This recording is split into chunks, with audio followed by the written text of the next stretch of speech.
Hey, it's Steve King from The Morning Show, another Thursday night at Quaker Steak and Lube, and tonight I'm very excited because one of my favorite Jeeps of all time is here, and my new friend Mike, how are you? Yes, sir. Good to see you. It is a Jeep Kaiser M715 military Jeep truck that is the military version of the truck that I'm restoring right now, a Jeep Gladiator, and it's a 67, first year for it. First year, yes. And Mike, this is the first one I've seen out at Quaker Steak and Lube, so I was very excited when I saw you rolling in here. I think it's probably the only M715 in 5-state area, maybe in the whole United States, that's up and running right now. It's gorgeous, and I've seen them before where they're restored in the the camo green and all of that, and stars on it. Yeah.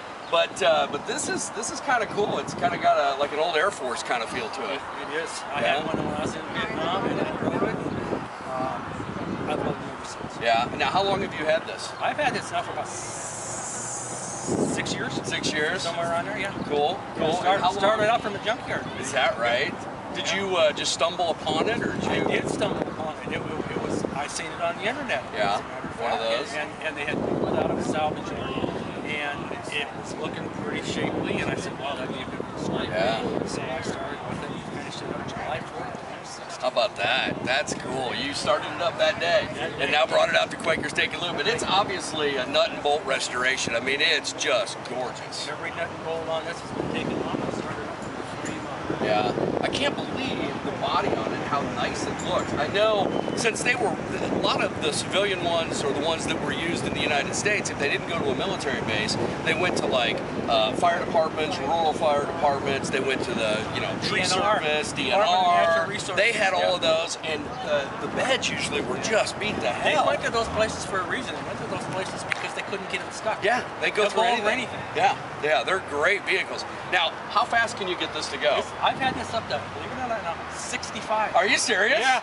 Now it's dangerous at 65. I bet it's, but it will do 65. Yeah, better off to stay around 50. Yeah, I'll bet. But I have had it at 65. Wow, it's a torque monster. I know that inline 6. 513 rear end, and you put this in 4-wheel low, and it will go nowhere. Yeah. I mean, it is almost 99% torque. You can walk faster than it. How long did it take you to restore it?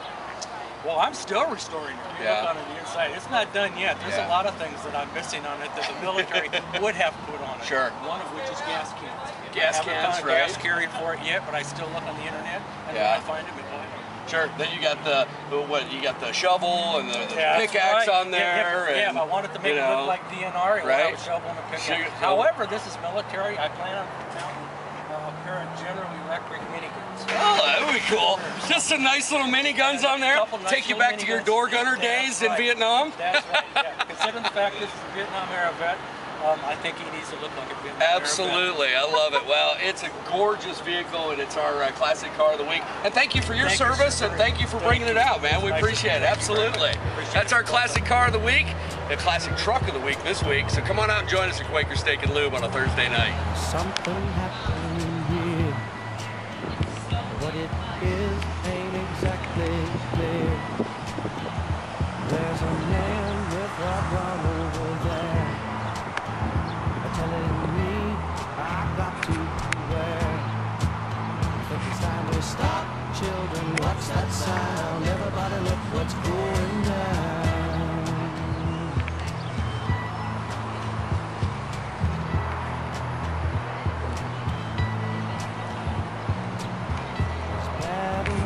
Being wrong.